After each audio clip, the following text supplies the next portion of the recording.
नमस्कार, जय श्री राम। आज बात करेंगे भीनमाल विधानसभा और विधायक की और बागोड़ा मैटर की। बहुत बड़ी बात है।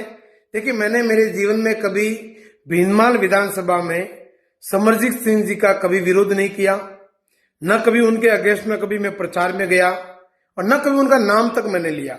ठीक है, भीनमाल विधानसभा के किसी भी चुनाव में और किसी में मैंने कभी अपना इंटरव्यू नहीं किया, परंतु बागोड़ा वाला मामले को लेकर बहुत ही बड़ी अपडेट सामने आ रही है। मुझे वहां के क्षेत्र के जो गौ सेवक है, गौ भक्त है, उनके द्वारा मिली सूचना के अनुसार मैं बता रहा हूं कि एक गौ हत्यारा जिसने सरेआम सार्वजनिक की बात कही कि मैं गाय काट कर खाता हूं और खिलाता हूं, उसके खिलाफ में हमने कार्रवाई की, धरना दिया, प्रदर्शन किया सभी गौ भक्तों ने मिलकर। परंतु जब हमें ये बात सामने आई तब हमारे पांव के तले की जमीन खिसक गई कि विधायक महोदय समरजीत सिंह जी की गाड़ी उस क्षेत्र में घूम रही थी जो क्षेत्र उस लड़के का क्षेत्र है। मुझे एक बात समझ में नहीं आती, उन लोगों का ये कहना है वहां के गौ भक्तों का कि समरजीत सिंह जी ने उस गौ हत्यारे को बचाने में कहीं न कहीं अपनी अच्छी भूमिका निभाई है, इसलिए उसका जुलूस भी नहीं निकला और उसके खिलाफ में जो कड़ी से कड़ी कार्रवाई धारा होने लगनी थी वो भी नहीं लगी।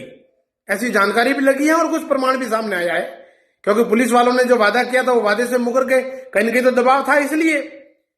परंतु मैं ये चीज पूछना चाहता हूं विधायक महोदय, माननीय विधायक जी, कि क्या हिंदुओं के वोट मायने नहीं रखते?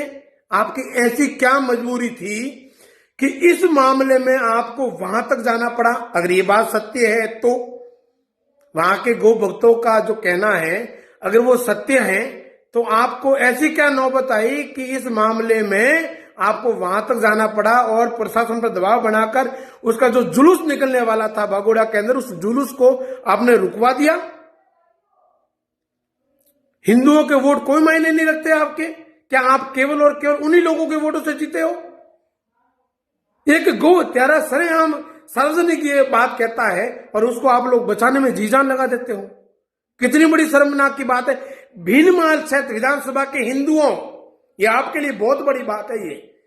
ये बात बागोड़ा के गौ भक्तों द्वारा जो बताई गई बात में अगर सत्यता है तो इस बात पर आपको गंभीरता से इस बात को गंभीरता से लेना पड़ेगा कि आपके विधायक जो हैं वो एक गौ हत्यारे को बचाने के लिए अपनी गाड़ी से वहां तक पहुंच गए और ये जुलूस जो रुका है, मुझे 100% मुझे डाउट था वही हुआ।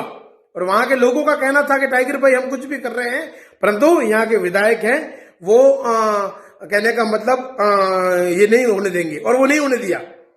इतना पावर है। देखो, कहते में भाजपा की सरकार, मुझे तो अफसोस हो रहा है कि भाजपा की सरकार होते हुए भाजपा के नेताओं की नहीं चल रही, या उन्होंने इंटरफेयर किया ही नहीं, या इन्होंने कुछ उस गौ हत्यारे को सजा दिलाने में कोई अपनी भूमिका निभाई नहीं। मुझे समझ में नहीं आ रहा है कि बात क्या है। बराबर। तो विधायक, माननीय विधायक जी, आपसे ये उम्मीद नहीं थी कि आप ऐसी भूमिका निभाओगे।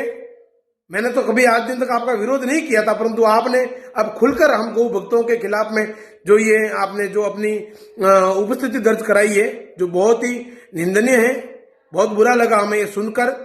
अब उसमें वास्तविकता क्या है वो तो आप जानो और वहां के गौ भक्त जाने, और नहीं है तो अपनी प्रतिक्रिया देना ना कि भाई मैं वहां गया था, नहीं गया था, कहीं और गया था, क्या है। बागोड़ा के सभी गौ भक्त और गौशाला वालों की जो मीटिंग, मुझे जानकारी मिली है कि वो मीटिंग कर रहे हैं और उनकी जो मीटिंग का जो फैसला है मैं उसका इंतजार कर रहा हूं। उसके बाद में जो कुछ भी आप डिसीजन लोगे उसमें जो भी आप फैसला लोगे उसमें मैं बिल्कुल आपके साथ में हूं। जय श्री राम, वंदे गौ मातरम।